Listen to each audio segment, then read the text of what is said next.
So here are our ingredients for this curry, and you can mix and match them, so don't worry if it looks like the kind of things you don't have in. So we're going to be using some leftover chicken, which is the dark meat. Of course you'll be using turkey, but any poultry will do for this. And then we have a piece of root ginger, which I'm going to be matchsticking up, 4 garlic cloves, 2 bay leaves, a cinnamon stick. We've got 5 cardamon pods. These are a mix of black cardamom and green cardamom. Any cardamom will do. 5 cloves, a tablespoon of cumin seeds, 2 tablespoons of ground coriander, about a teaspoon of turmeric, and a tablespoon of garam masala. And then on top of that, we're going to use a couple of fresh chilies, 3 medium-sized tomatoes, a little bit of leftover butternut squash. I'm going to cook the rice pot in pot, and then at the very end I'm going to add in some spinach, and then I'll give you a couple of other ideas at the end of how you can vary this curry and add a couple of ingredients at the end to make it a little bit more luxurious. So if you haven't got these ingredients, feel free to vary it up. If you've got a favourite curry paste or a curry powder, just use that, and then use whatever else you've got, throw it all in. This is a very forgiving curry, and it's super quick and easy in the Instant Pot. Oh, one more ingredient I've forgotten. An onion, of course. You can't have a curry without an onion. So 1 medium onion or whatever you've got in. So let's get these ingredients prepped into the Instant Pot, and the curry will be ready before you know it.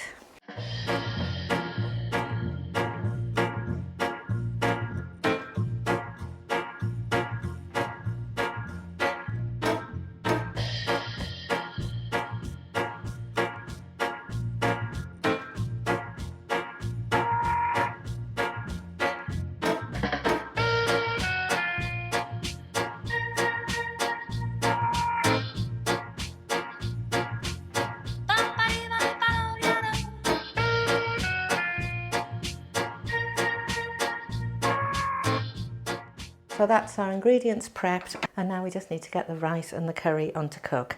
So we'll start. I'm using the Instant Pot Duo Crisp today, which is my favourite, but you can use any Instant Pot for this. You don't need the crisp function.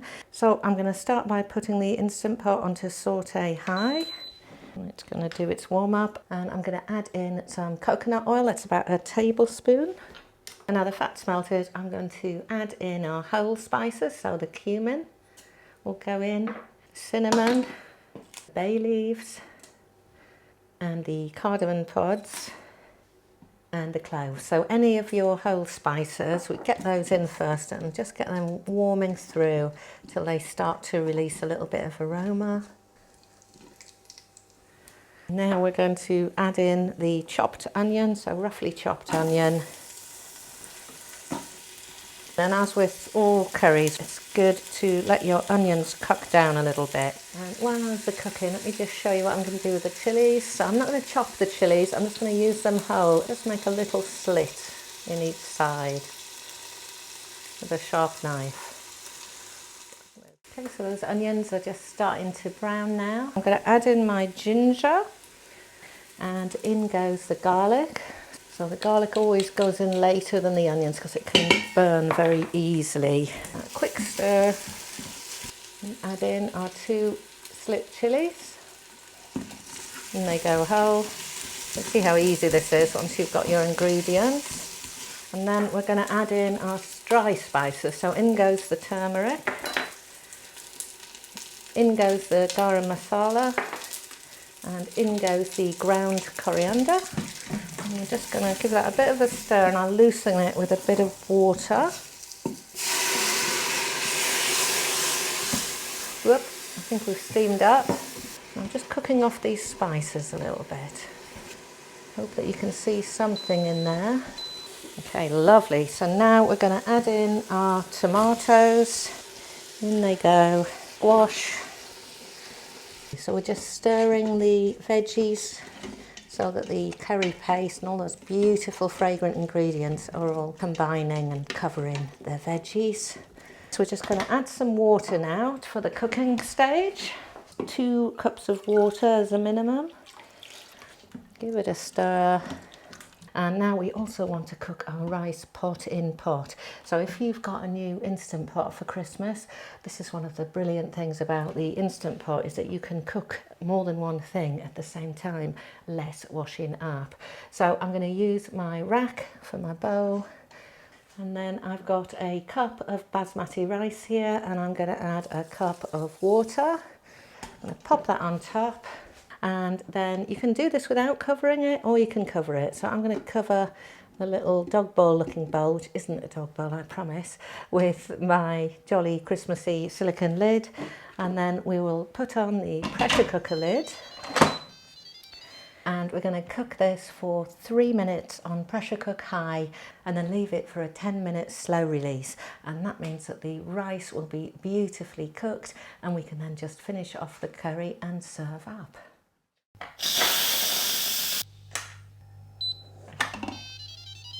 Try not to steam up the camera. And I'm going to remove this silicone lid to reveal this perfectly cooked rice. There it is. So I'm going to put that to one side with the silicone lid on, and that keeps it nice and warm when we finish off the dish. And we'll pop out those bay leaves. Let's get those out and take out the cinnamon. I'll take out the chilies, although you can leave them in if you've got people who like them. And we've got this beautiful golden curry, and all there is to do now then is to add in our final ingredients. So I'm going to pop the Instant Pot onto saute high, and then we're going to add our chicken or our turkey and get that in and get that warmed up, and then we'll do a bit of seasoning. Now while we're waiting for that to heat through, just give you my 3 tips. So there's 3 ingredients you can add to your curry at the end if you like it to be a bit thicker or a bit creamier and more luxurious. This is a Punjabi style curry and I like it just as it is, but if I wanted it to be thicker, one thing I could add is some tomato puree. You can add that and it'll give that extra bit of tomato flavour, and it will also thicken it up a bit. So it's a really handy thing with the Instant Pot. Or you could add in some coconut milk or some coconut cream, and that will give it more of a coconut flavour, go figure. Or once it's heated through, you can turn it down to low and add in some yoghurt. So some yoghurt can give it that little bit of creaminess, a little bit of sourness, really delicious. So any of those 3 ingredients can be added to this dish, but otherwise I'm just going to add a little bit of lemon juice and some herbs. Coriander or cilantro is really lovely. I think we've got parsley, so we'll be having that. So let's have a look and see where we're up to. So we'll finish it off by adding a bit of greens. I've got some fresh spinach today, so I'm just going to throw that in and give it a stir and do a final warm through. Isn't that beautiful? And there we go. There's our beautiful leftover turkey or chicken curry, and this is a lovely, refreshing and flavoursome addition to the holiday season. Now let's serve it up. I hope you give this recipe a go with your Instant Pot and see how good leftover turkey can be. And if you'd like to see some more spiced and curry recipes, take a look over here, and I'll see you in the next one.